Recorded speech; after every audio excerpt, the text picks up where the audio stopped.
اعوذ باللہ من الشیطان الرجیم بسم اللہ الرحمن الرحیم الحمد للہ رب العالمین والصلاة والسلام علی اشرف الانبیاء والمرسلین وآلہ الطیبین الطاہرین اعوذ باللہ من الشیطان الرجیم بسم اللہ الرحمن الرحیم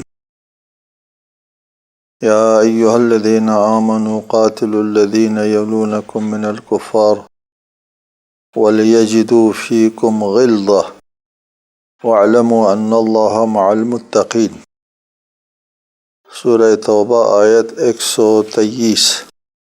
اے ایمان والو، ان کافروں سے جنگ کرو جو تمہارے نزدیک ہیں، اور چاہیے کہ وہ تمہارے اندر ٹھوس شدت کا احساس کریں، اور جان رکھو اللہ متقین کے ساتھ ہیں۔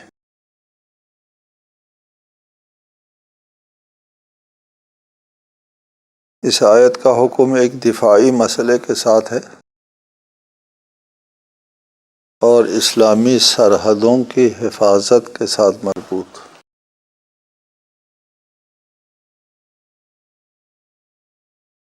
اور خاص کر ان لوگوں کے لیے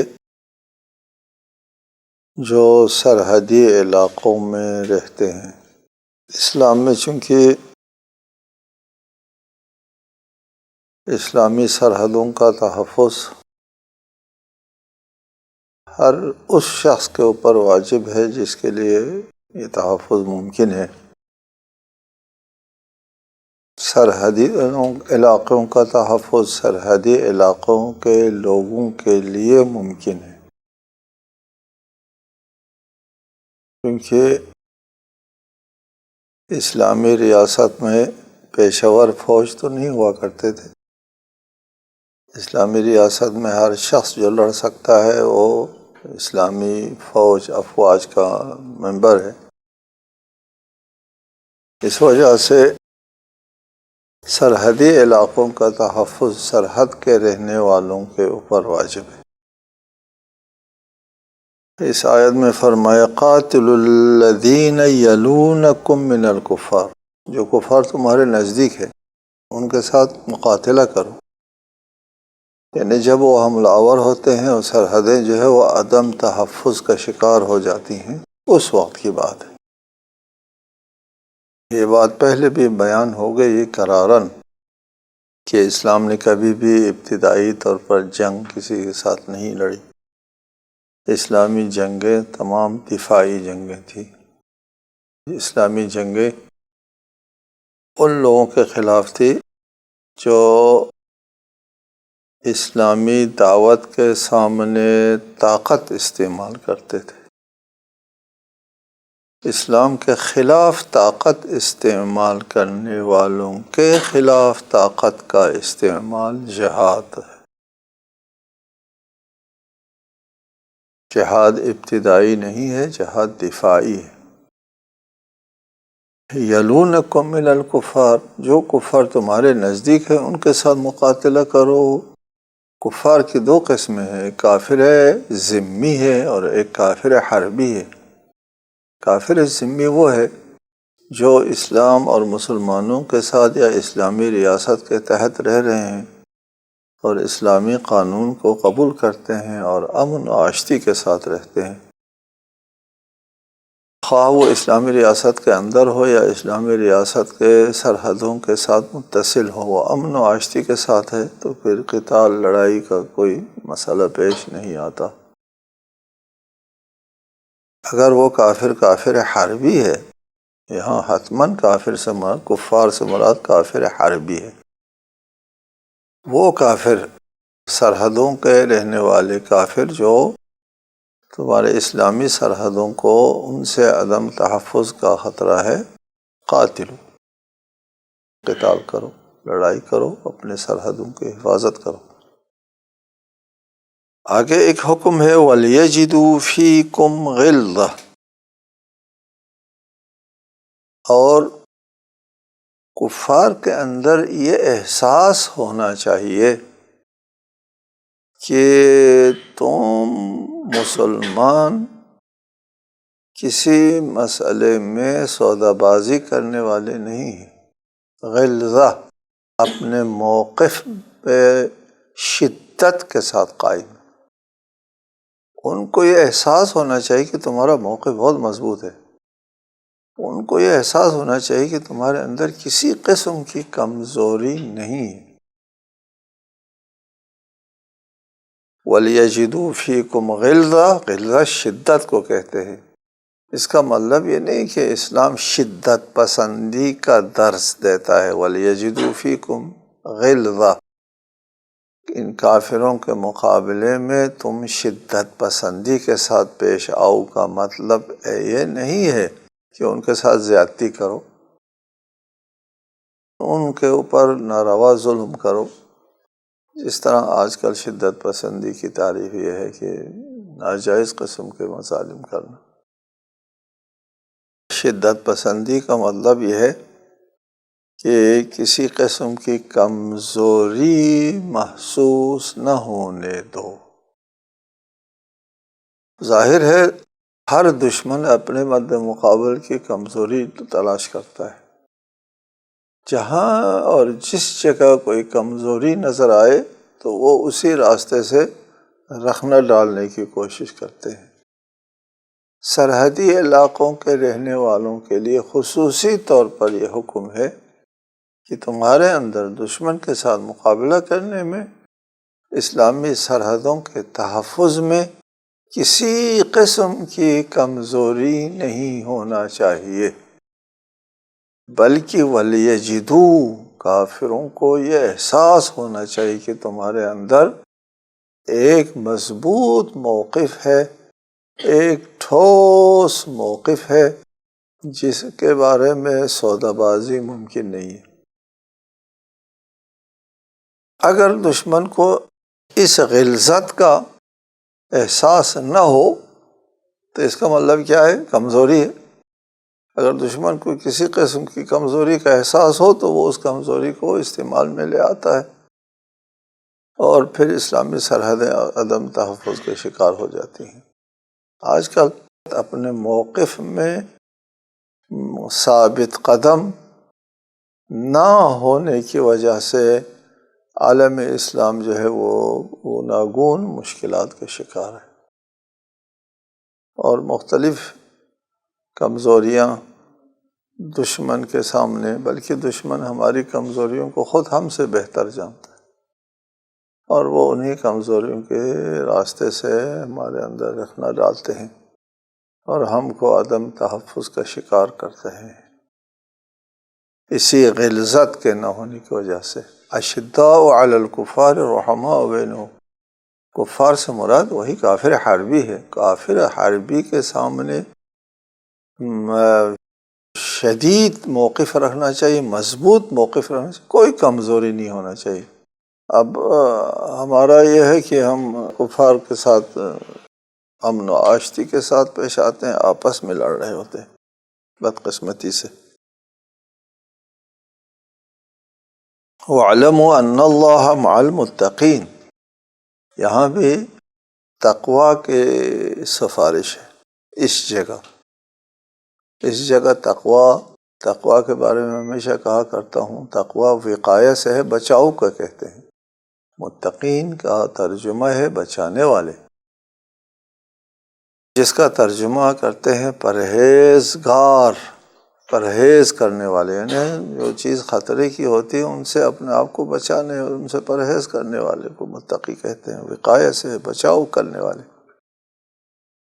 یہاں پر کفار کے ساتھ مقابلہ کرتے ہوئے کفار کے مقابلے میں اپنے موقف میں استقامت پیدا کرتے ہوئے تقویٰ کو ہاتھ سے نہ جانے دیا جائے، کیونکہ کفار کے ساتھ شدت سے پیش آنے، کفار کے ساتھ اپنے موقف کو مستحکم کرنے کا مطلب یہ نہیں کہ تقویٰ کو ہاتھ سے دے دو، ہر جائز ناجائز حربہ استعمال کرو، اور جنگی اخلاق ہے، اخلاق اسلام کے ہاں جنگی اخلاقیات ہے کہ کفار کے ساتھ کس طرح جنگ کرنا چاہیے، ان کے عورتوں کو نہ مارو، بھاگنے والوں کو نہ مارو، اسیروں کو نہ مارو، درختوں کو نہ کاٹو، وغیرہ وغیرہ۔ اسلامی جنگوں کے بھی اپنے اسلامی اخلاقیات ہیں، ان اخلاقیات کو پامال نہ کرو، تقوی اختیار کر کے اپنے سرحدوں کا دفاع کرو۔ ثانیاً تقوی اختیار کرنے کی دوسری صورت یہاں پر یہ ہے کہ یہ جو عدم غلظت ہوگی یہ بھی تقوی کے خلاف ہے، کہ تم نے اگر اپنا بچاؤ نہیں کیا اور غلظت کے ساتھ پیش نہیں آیا، اپنے موقف میں استحکام پیدا نہیں کیا، یہ بھی تقوی کے خلاف ہے، تم نے اپنا بچاؤ نہیں کیا۔ یہاں تقوی متقین یعنی بچاؤ کرنے والے، یعنی اپنی سرحدوں کا بچاؤ، اپنی جانوں کا، اپنے آبرو اور عزت کا بچاؤ کرنے والے جو ہے اللہ تعالیٰ ان کے ساتھ ہے۔ اگلی آیت ہے وَإِذَا مَا أُنزِلَتْ سُورَةٌ فَمِنْهُمْ مَنْ يَقُولُ أَيُّكُمْ زَادَتْهُ هَٰذِهِ إِيمَانًا فَأَمَّا الَّذِينَ آمَنُوا فَزَادَتْهُمْ إِيمَانًا وَهُمْ يَسْتَبْشِرُونَ۔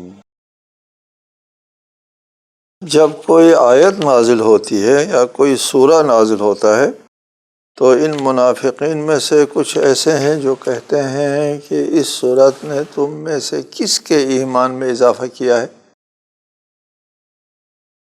بس ایمان والوں کے ایمان میں تو اس نے اضافہ ہی کیا ہے اور وہ خوشحال ہیں۔ منافقین یہ خیال کرتے تھے کہ قرآن کا یہ جو کہنا ہے کہ یہ قرآن متقین کے ہدایت کے لیے ہے، یہ قرآن نور ہے، قرآن انسان ساز دستور پیدا کرتا ہے، تو ان کا یہ خیال تھا کہ یہ ایک فزیکل معالجے کی طرح ہے، اور جس طرح سر میں درد ہوتا ہے تو درد سر کی گولی کھانے سے وہ درد ٹھیک ہو جاتا ہے، تو کسی نے اگر گولی کھا لی اور پھر وہ ٹھیک نہ ہوا تو سوال اٹھاتا ہے کہ یار تمہاری اس دوائی سے تو میرا سر درد ٹھیک نہیں ہوا۔ یہاں سوال اٹھایا جا سکتا ہے، صحیح ہے، فزیکل مسئلہ ہے۔ وہ قرآن کو اسی طرح لیتے تھے۔ یا ابھی ہم لوگ جب کہتے ہیں کہ نماز جو ہے وہ بے حیائی اور برائی کو دور کر دیتی ہے، تو ایک شخص نماز پڑھتا ہے، اس کی بے حیائی اور وہ دور نہیں ہوتی، تو لوگ یہی سوال اٹھاتے ہیں کہ نماز پڑھتا ہوں اور پھر ہمارے بے حیائی والا سر درد ٹھیک نہیں ہوتا۔ وہاں بھی وہ لوگ فزیکل لیتے ہیں، جبکہ ایسا نہیں ہے، یہ فزیکل علاج کی طرح نہیں ہے۔ یہاں کسی آیت کا یا کسی سورہ قرآن کا نازل ہونا جو ہے وہ اس سے ہر شخص کے دل کے اوپر ایک جیسا اثر نہیں ہوتا، ہر شخص اس سے اثر لینے میں مساوی برابر نہیں ہوتے۔ اس نور ایمان سے منور ہونے کے لیے دلوں میں صلاحیت اور دلوں میں استعداد شرط ہے۔ جس میں استعداد ہے ان میں ایک سورہ کے نازل ہونے سے مومنین کے دلوں میں ایمان میں اضافہ ہو جاتا ہے، وَهُمْ يَسْتَبْشِرُونَ، وہ خوشحال بھی ہوتے ہیں۔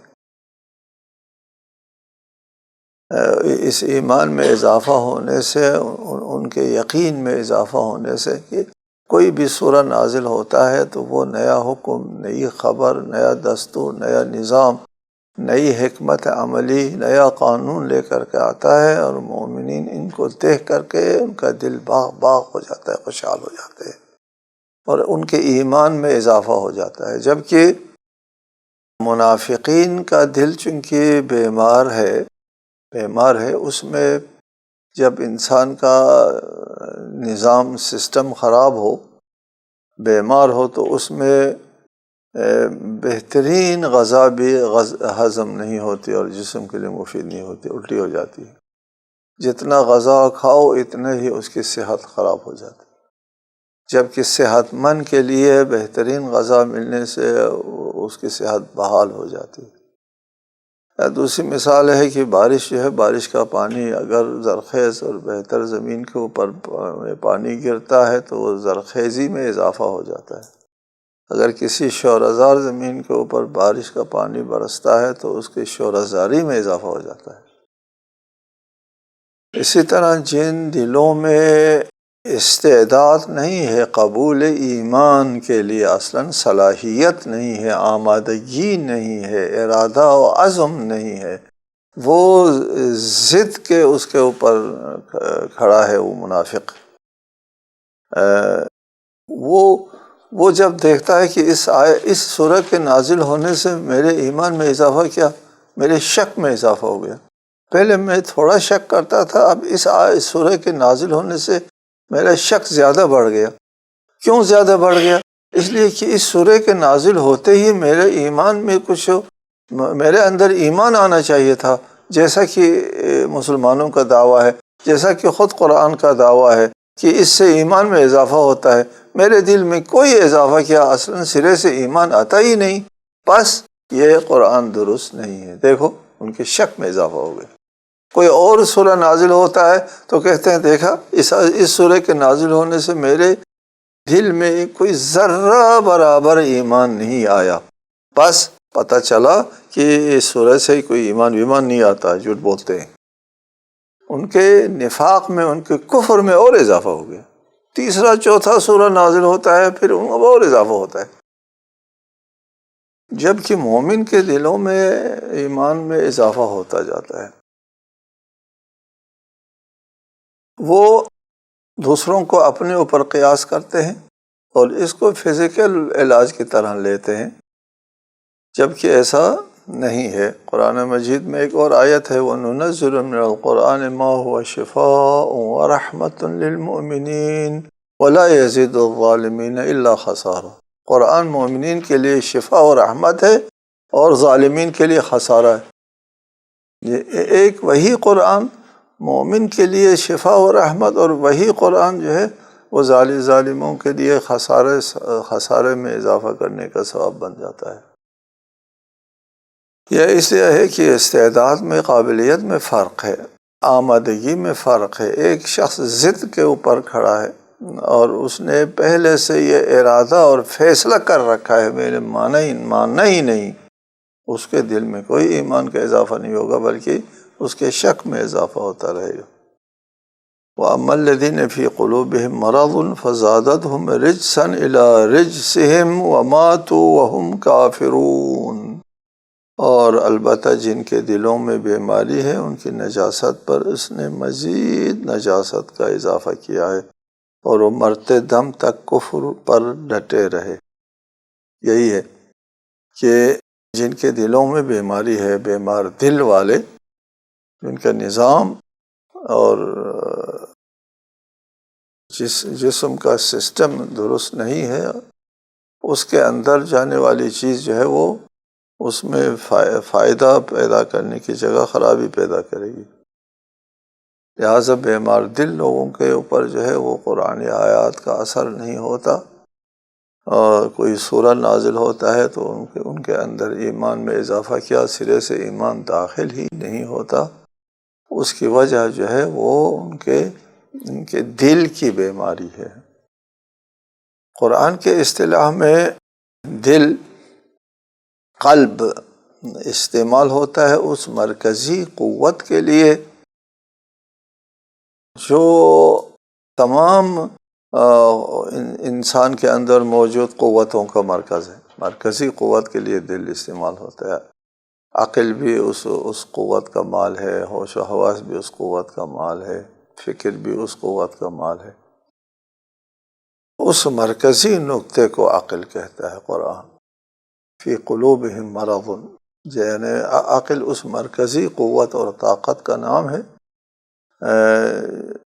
جس میں یہ ساری باتیں مضمر ہوتی ہیں، ساری انسان کی صلاحیتیں اسی کے اندر ہوتی ہیں۔ وہ بیمار ہے، وہ مرکزی نقطہ ہی بیمار ہے، اور مرکزی طاقت کا جو ارتکاز ہے جہاں پر، وہ جگہ بیمار ہے، وہاں پر صلاحیت نہیں ہے۔ تو پھر جب مرکزی جو نقطہ ہے جو تمام انسانی افکار اور عقائد و نظریات کا دار و مدار اسی مرکزی نقطے کے اوپر ہے، وہاں جب بیماری ہوتی ہے تو پھر ظاہر ہے اس کے تمام اثرات جو ہے اس کے اعضاء و جوارح، افکار و عقائد و نظریات وغیرہ سب کے اوپر آنا ہوتا ہے۔ اس بیمار دل میں جو بہتر سے بہتر بات جو ہے وہ ڈال دی جائے، وہ وہاں جا کر کے وہ شورزار بن جاتا ہے۔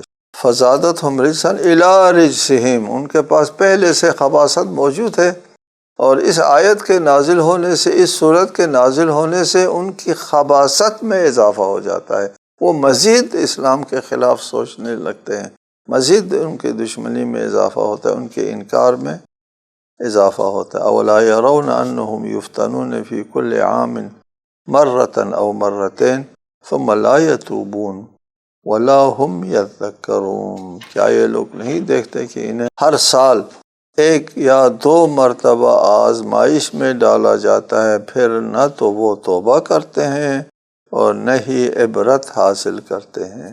یہ منافقین کے بارے میں کہ مدینے کے معاشرے میں یہ لوگ مسلمانوں کے ساتھ رہتے تھے، اور سال میں ایک مرتبہ یا دو مرتبہ ایسے واقعات پیش آتے تھے جس میں ایمان اور نفاق کا امتیاز سامنے آیا کرتا تھا۔ مثلا کوئی جنگ ہوتی ہے، کوئی مسئلہ پیش آتا ہے، کوئی دشمن کے ساتھ مقابلے کی نوبت آتی ہے، کوئی سازش کے ساتھ مقابلہ کرنے کی نوبت آتی ہے، تو اس وقت یہ واقعہ سال میں ایک مرتبہ یا دو مرتبہ پیش آیا کرتا ہے ہمیشہ۔ جب بھی سال میں ایک مرتبہ ہو یا دو مرتبہ ہو کوئی ایسا واقعہ یا حادثہ پیش آ جائے، یفتنون، ان کی آزمائش ہوتی ہے۔ فتنہ آزمائش کو کہتے ہیں، آگ میں تپانے کو کہتے ہیں فتنہ، اور ان کی آزمائش ہوتی ہے سال میں ایک مرتبہ یا دو مرتبہ۔ ہمیشہ یہ لوگ اپنے آپ کو فاش کرتے رہتے ہیں، یہ ایک دو واقعے کی بات نہیں ہے، یہ ہر سال کی بات ہے، ہمیشہ کی بات ہے۔ جب بھی کوئی ایسا واقعہ، جب بھی کوئی ایسی سازش دشمن کی طرف سے سامنے آتی ہے مسلمانوں کے خلاف، تو وہاں پر مخلص اور اہل ایمان اور غیر مخلص جو مومن نہیں ہے وہ ان میں امتیاز ہو جاتا ہے آزمائش کے وقت۔ فی کل عام مرتن او مرتین ثم لا یتوبون، فاش بھی ہو جاتے ہیں، اور ان کا راز فاش ہونے کے بعد، ان کے عدم ایمان اور نفاق کا راز فاش ہونے کے بعد پھر توبہ بھی نہیں کرتے، واپس بھی نہیں آتے، اپنے نفاق کے اوپر ثابت قدم رہتے ہیں۔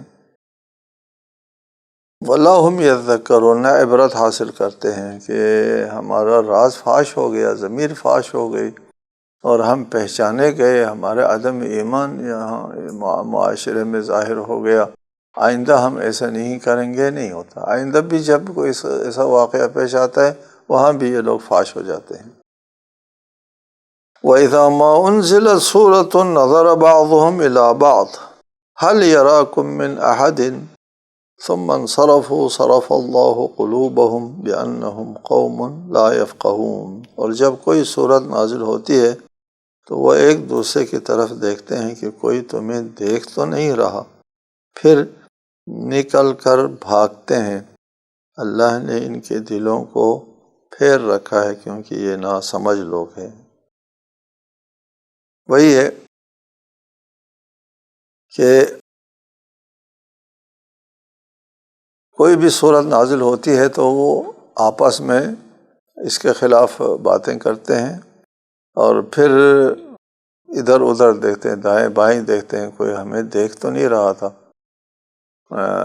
ہم اس آیت کے اوپر مثلا وہ کبھی اس کا مزاح اڑاتے تھے، کبھی ہنس دیتے تھے، کبھی اور کوئی حرکت ان سے سرزد ہوتی تھی جو انکار اور نفاق کی علامات تھی، جو ان سے ہمیشہ ظاہر ہوتی تھی، اور اس کے ظاہر ہونے کے بعد فوراً وہ ادھر ادھر دیکھتے تھے کہ کہیں کسی نے دیکھ تو نہیں لیا۔